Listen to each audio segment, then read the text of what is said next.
Welcome back to the Authority X Factor. I'm your host, Kelly Schuknecht. And in my book, Unlocking Your Authority X Factor, I talk about how imposter syndrome is a sign that you are being stretched and honoring a bigger calling. Today's guest has built a global coaching brand around helping entrepreneurs smash through those exact self-imposed mental barriers.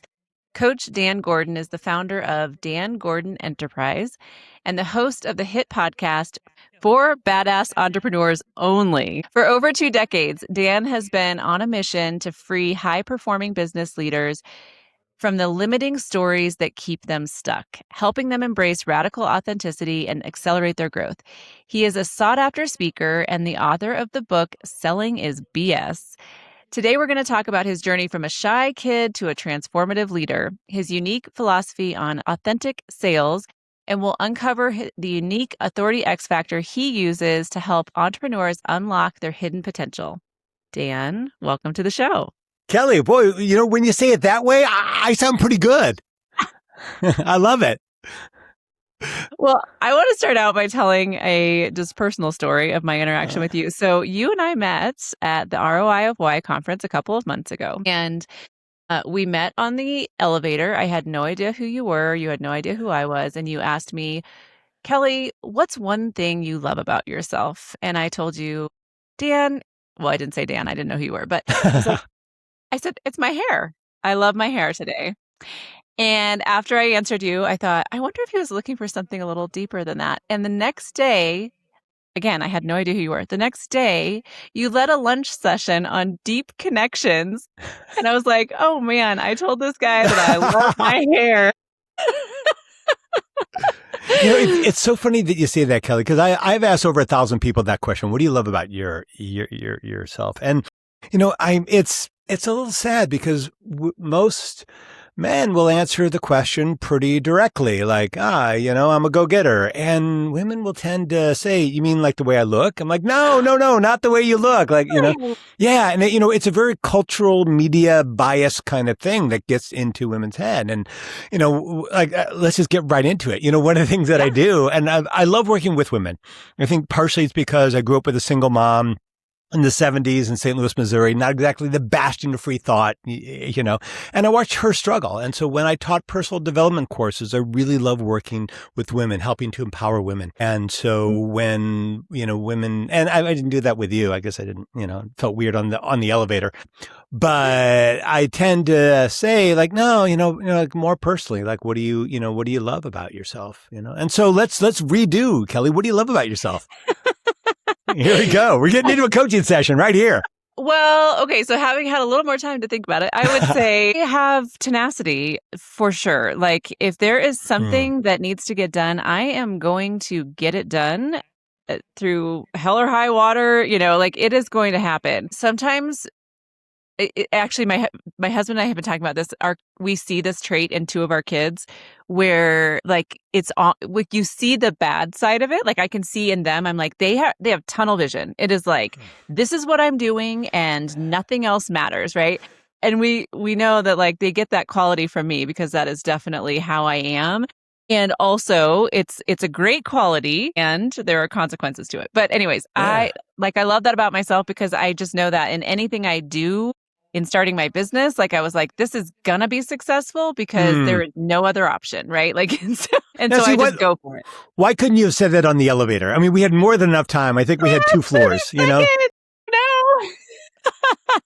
Anyways, I had to start out with that story because that was like the funniest interaction I had at the ROI of Y conference. Yeah. Awesome conference for anyone interested in purpose-driven businesses, purpose-driven organizations. The whole theme of that conference, like anyone I talked to, it was just very deep conversations. Like it wasn't, and part of it was because of sessions like the one that you ran. So I don't know if you could describe that a little bit and like how you led that session, because it wasn't a typical thing where you just got on stage and talked at us for an hour. No. Tell me more about kind of how that went. Well, like I said, I came up through personal development. I used to teach these intensive 3-day seminars. So really anything I do, most every speech presentation that I do, public speaking that I do involves some kind of audience interaction. It's too boring just to listen to me blah, blah, blah about myself up there. So I I created this thing called Fire Your Rep. And your rep is the part of you that when you go into a public situation, the rep is the version of you that you show to the rest of the world, right? And it's that version so you don't feel embarrassed, so you don't like say something stupid, right? So you show up smart or funny or, whatever the situation calls for, right? By the time we hit adulthood, we kind of know how to show up in a way where we don't, get embarrassed, right? But the problem with the rep is with showing up in that way, we don't get to have an authentic connection, right? We don't really get to know the other person. We're just kind of knowing that rep version of ourselves. Like, oh, what do you do? Like, oh, I'm a scientist. Oh, that's interesting. What do you do? I'm a chartered accountant. Oh, well, that's interesting. Well, have a great day, right? And but like, what do you love about yourself? Like, what's something that you want to do in life that you haven't developed the courage yet? Like, those are really cool conversations, right? And so in this presentation, in the Fire Your Rep process that I do, like first we get together, first I ask the audience, have a 3-minute conversation with someone, just like you're at a cocktail party, right? And then we review it, we talk about it, and then we redo it. And then I ask the audience to ask and answer with each other, one of these three questions. What do you love about yourself? What do you, what's something that you're afraid of that you want to try? I have a lot of them. And then we talk about, right, what that second version was like. And I love that interaction. Right after that second cocktail party, right, where we're having those deeper conversations. And this is really the meat of what we're talking about today, Kelly. And that is, how do we show up authentically, right? How do we show up in our true selves? And that in working with sales teams, I'm working with leaders, working with individuals, founders, entrepreneurs, it really is about showing up in our authentic selves. Yeah. And of course, right, we're afraid of doing that, right? Because the amount of hurt, right? The amount of hurt that we've experienced by showing up authentically, right? So we learn to kind of dial our authenticity down. We put up some armor. But if you think of the greats, right? The icons of the world, the Dr. King, Nelson Mandela, Gandhi, Mother Teresa, these are people who showed up in their true authenticity, right? And some paid the ultimate price for it, right? But their legacy, right? Their legacy is what shows up because they showed up authentically. There haven't been any documentaries made or statues put up of, the person who just sort of, half-assed it through life and got by with a bare minimum, right? It takes taking risk. And what I do with clients is I help break through that armor, right? That rep armor so they can show up in their true selves. Yeah. Yeah. Now you mentioned that you have a list of those questions. Just because I went to your session, I know you also have that available for people. Can we Yes. plug that right now? Yes, I don't have that link in front of me, but I will get it to you. You find it. We'll come back to it. But yeah. So you do have a list of questions that you can share with people that people can access and just use in their everyday conversation. Yeah. So, all right. So all of that, having said all of that, that's a lot of talking from me, Kelly. You got to jump in here. No, that's great. I want to ask you about your authority X factor. I also want to come back to this, though, because, in talking about this authenticity, I want to talk about how that leads to or how that helps with sales, how that, because a big part of what you do is talking about selling authentically. And well, what's your book called? It's called Selling is Bullshit. Selling is right. Perfect. I wrote this specifically for people who struggle with sales, like who aren't salespeople. Yeah. And so that's me. So we're going to come back to that. But I want to hear from you first. How would you describe your authority X factor? And when I say that, what I mean by that is what makes you unique in the skill set that you have, the experience that you had that led you to now serve clients in the way that you do? That's a big honking question. So I'm going to give you a big honking answer. And we'll start with kind of a foundational answer to that. And that is that I have a unique understanding of the things that people struggle with and how to move them through those struggles so they're free of them.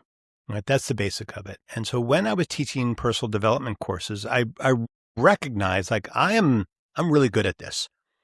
In fact, I can say I'm better at this than most people are at just about anything that they will ever do. And there's a couple things that makes me good at it. I have a unique insight into how people think and react and the things that they do. I mean, I remember in elementary school being on the playground, kind of picking out, like, okay, that kid is playing with that kid because of these things. Like I just had that, right? And the other thing is I'm a systems guy.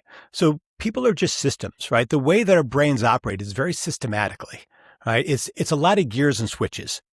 And so when I was teaching these courses, the advantage is I work with thousands of people. And so I had this random sampling of all these different people. And I was able to put people into like 3 or 4 silos and kind of in my mind move them through a flow chart. Like, oh, okay, they're struggling with this. It's probably this thing, right? So I ask them a couple questions. They answer, okay, no, it's this. Okay, great. Now we move through here. And I was able to move people into and through their trauma and struggles really efficiently. And I love doing that, right? So when I'm working with a client, right, I start asking some very pointed questions. And as they answer those questions, it moves me through this like internal flow chart. And I'm pleased, right, at the speed at which I can help people start to unwind these things. And then when we unwind them, that's where the real work begins, and I'm very fortunate. I've had people say, wow, we got, in a month or so, we got to a place that I got to with another coach in a year. And like, I'm good at this. And, and the thing is, you laugh a little bit and I understand why, because No, I love it. Most people are really afraid of claiming what they're good at. And I mean, I have a client right now who I'm thinking of. And I said, I want you to say what I say. I want you to say to a prospect, I'm better at this than most people are at anything that they will ever do. And she's like, whoa, I don't know if I can say that. And I said, it's true, because it is true. And most people, Kelly, are terrified of claiming their brilliance because of what people are going to say back, like how people are going to respond, like breaking that rapport. And that's where the action is. Like that's where the Gandhis and the Dr. Kings and the Mother Teresa's, like that's why they were able to be so successful, because they claimed it. Yeah. So that brilliance that you're talking about is the exact, I mean, that you're defining the authority X factor right there. That's, for me, when I discovered where I was best able to help people, that's when, I was able to launch my business and grow it really quickly because I was leaning into the exact thing that I was designed to help people with, right? And that's the thing that, through my book, through the things that I teach, is I want to help other people understand that we take our experience for granted. And I talk about that often. I worked in publishing before. I never thought anything of it. Like, I knew how to publish a book. I knew, how to get an editor, how to get a cover designer, all these things that people would go, oh, I've always wanted to do that. And they'd start asking me these questions. And I realized, oh, I have this experience other people don't have. Not everyone has the knowledge about this industry that I have. And, and then just using that to teach people and to help people, it can grow from there. So yes, I mean, this is exactly how I define the authority X factor. Like that's when you really tap into your own unique brilliance or your authority X factor, that's what really helps you stand out in the marketplace. So many people, whatever we do, right? However we're helping people, there are other people doing the same thing, right? And when you figure out what makes you unique and different and really lean into that, it helps people understand why they should work with you versus your competitors, or why they shouldn't work with you, right? It helps you find the right clients, because not everyone is a perfect fit to work with everyone, right? Like I'm really particular about who I work with. I'll say right up front. Yeah. It's good to be able to do that, right? So I want to come back, Dan, to the sales conversation. So when we talk about the authenticity, so I am that person, like I am your target audience for your book, because I hate sales. I love growing a team. I love, I love what, everything I've done in my business. Like I've loved doing it. I just really hate thinking about how am I going to bring in that next client? And then, I love the sales calls because I love talking to people about what they want to do, what their goals are. And, I love that part of it, but then I hate the follow-up. I hate, so I want to hear from you. So, right. So hold on. I got to take control of this conversation. Yes. because someone who's listening right now, right? You who are listening right now, and you're saying, yes, I feel the exact same way that Kelly does, because most people feel that way. So you're going to stand in for the person who is listening, and right now he or she is going, oh, this is great. So when because you said you hate sales, what do you hate about it?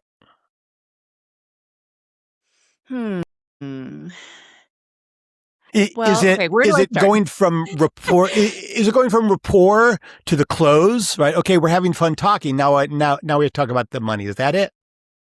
Well, okay, so the money, yes, but it's also, the closing, right? So one of the things I hate is I have conversations with people where I feel like in the conversation it's like, yeah, like this is totally like we're vibing, right? Like Yeah. we like each other. You like what I'm telling you that we can do for you. You're like, yes, I'm all on board, right? And then we walk away, and then I have to message you 3 times to maybe get a response, right? Like I hate that part of it. I'm like, if you want to work with me, let's move forward. If you don't act like you want to when we're in a conversation, because then I think it's like dating, right? It's exactly like dating. I use the dating analogy all the time. I don't like dating. Well, I mean, wanna be I'm sure married. your husband is pleased about that, but I don't know. I don't know. Maybe you guys are into that, but the thing is, so let's talk about this from a perspective of those conversations. All right. So a sales conversation is unlike any other conversation that you have. And if you think about it, every conversation that you have has rules to it, right? The way that you talk to your husband is very different than the way that you would talk to a police officer who pulls you over for speeding, right? Think about it. If the cop pulls you over and you roll down your window and you talk to him like you talk to your husband, you'd be like, honey, can we talk about this later? I'm really stressed, right? You can't say that to a cop, right? Because that conversation has rules, right? And it becomes really clear what the rules are when we start to mix and match those rules, right? Now, when you're in a sales conversation, that has rules too, but you probably don't know the rules because you were never taught them or it didn't occur to you, or you don't have a lot of sales conversations, so you haven't built up that knowledge. One of the rules is that every sales conversation either ends with yes, no, or a scheduled next interaction. Yes, no, or a scheduled next interaction. And Okay. we've already diagnosed one of your problems right there. Because if you're following up with people, then you haven't scheduled the next interaction. Silly Kelly. So let's talk about this. We love a yes, right? Yes is fun, right? No is really good because the purpose of a sales conversation isn't to close a deal. Is to bring them to a decision. Let's say that again. The purpose of a sales conversation isn't to close a deal. It's to bring them to a decision. And if you're doing it well, you're bringing them to the decision of working with you. Now, a no is not, let me think about it. Let me talk to my wife or husband. Let me check my finances. Let me, ask my cat or my therapist. All right. A no sounds like this. No. Or, I've decided to go in a different direction. I'm doing X, Y, and Z. That's a qualified no. So don't take a delay as a no. Take a no as a no. You have to qualify that no. Now, most of my sales interactions go between 3 weeks to 6 months, but I am at the end of every conversation, I am scheduling the next conversation. And you have to do that. They will not follow up on their own. And so at the end of the conversation, if it's, I need to think about it, or if it's more qualified than that, a more qualified delay, say, great. You might say, okay, great. It's Wednesday. Let's connect on Friday. That gives you 2 days to think about it. Plenty of time. It's, how about noon on Friday? Noon's not good. How about 1? No? Okay. How about 3? Right. And now in your mind, you who are thinking, maybe Kelly, thinking, this sounds pretty damn pushy, but it's not pushy. It's helpful. Yeah. So I'm going to kind of give you an analogy. Yeah. Okay. I want you to think about it this way because people really struggle with pushiness, right? And there's good pushy and bad pushy. There's good pushy and bad pushy. And I talk about that in my book, Selling is Bullshit. In just a minute, I'm going to give you a way to get this book for free, right? A salesman giving you something for free. What are the odds? But I want you to think about it this way. Let's say that there's someone in your life who is struggling with the disease of alcoholism. Right. And you love this person. So you sit down with them and you say, Jim, your life is off the rails, right? Your wife is about to leave you. You're about to lose your job. Your kids hate you. You need help. And Jim goes, Kelly, thank you so much. I really appreciate it. Finally, someone has brought this to my attention. I'm definitely going to get some help. I'm going to look into some therapy or, go to a rehab. Thanks a lot, right? You've done nothing. You have not helped that person, because the most likely thing that's going to happen is because you've created stress in this person, they're probably going to go out and drink and get in the car and drive and run into a school bus. So you just killed a bunch of kids. Instead, here's what a friend does. A friend says, Jim, that's not good enough. We're getting in the car right now. I got you bed at a rehab. We're going. You can hate me for the rest of your life, but this is what's going to happen. And now it's not a good time. I swear I'm going to do this. No, sorry, Jim. We're doing this right now. I love you. This is what's going to happen. Right? That's what a friend is. Now, that's on the very, very far end, right, of the spectrum of sales, right?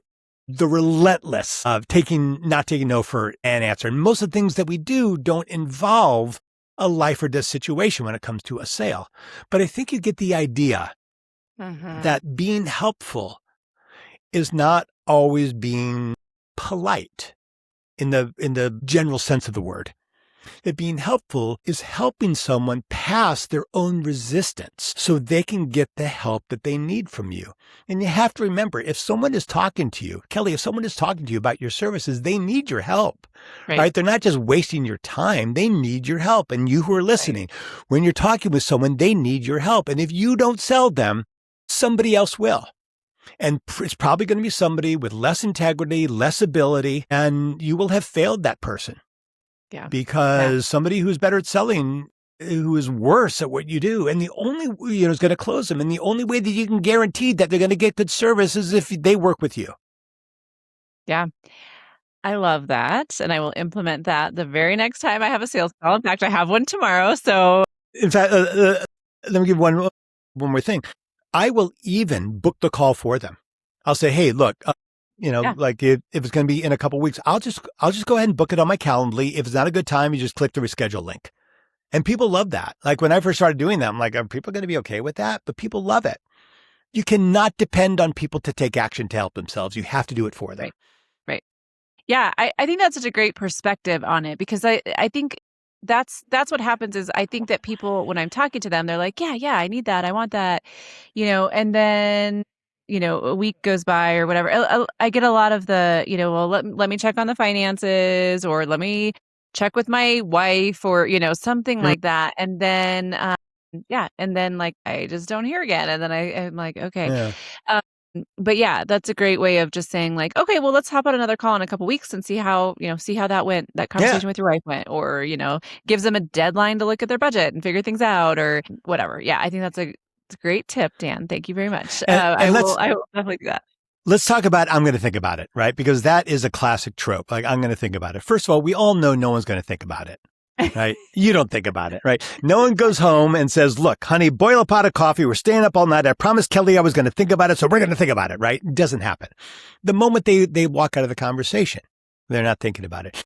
When someone says, I'm going to think about it, is because they're feeling this internal pressure, right? They're coming close to making a decision and they're afraid. Well, what are they afraid of? They're not afraid of wasting money. They're afraid of spending money, it not being valuable, and then feeling bad about it, right? Them looking in the mirror going, you idiot, you did it again, right? You wasted money, right? You got taken advantage of. Of course, they wouldn't feel that way with you, Kelly, but they might feel that way with someone else, right? And so that's why people say, I'm going to think about it. So when people say, I'm going to think about it, what I say is, that's great. I mean, I don't do anything without thinking about it. You'd be a moron if you didn't think about it. But I'm just curious. What are you thinking about? Is it the time, right? Is it timing? Is it the money? Is it maybe I'm not the right coach? Which one is it? So let me just break down what I did there.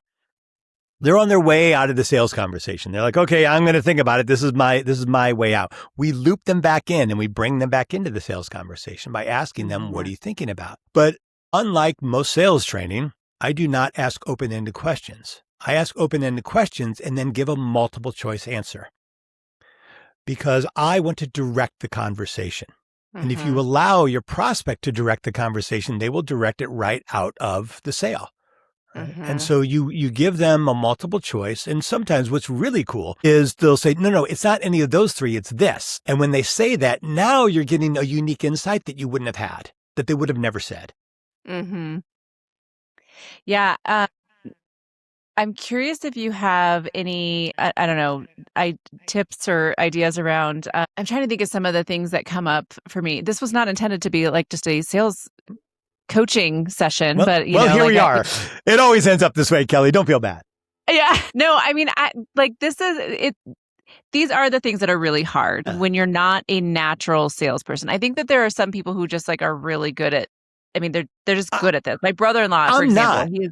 Yeah, Okay. I'm not. I'm not like I had to develop it. Like, and I'm jumping in and saying that. Excuse me. I'm jumping in and saying that because Yeah. I don't want anybody to think I'm a natural salesperson. I'm not. This is when I. Yeah. But please continue. Yeah, yeah, no. I think I have so many questions, and like I'm also realizing that I don't have we don't have hours for me to ask you all of my personal questions. But I mean your book, you mentioned Yes. that's accessible to people for free. So go ahead. No. You go.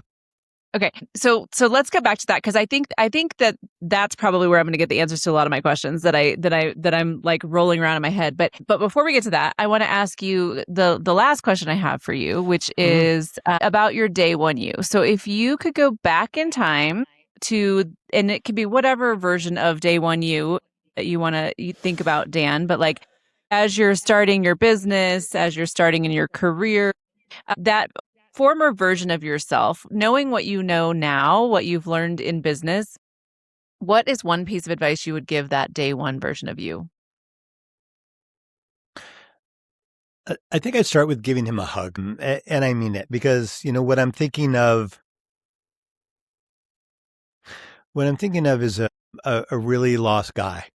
Right? And it took me a long time to create this version of myself. I mean, I had a vision of this guy who I am now, but it took me a long time to build this guy. And I knew all the raw materials were there, but I didn't have the confidence. And I'll be honest, I hated myself. I mean, I had a lot of trauma, right? I mean, this is not an easy life. A lot of stuff happened early on. And, I think back about that kid and I think he knew he had something special, but I didn't think he believed that anybody would ever care. And I think the advice I would give to him is, I,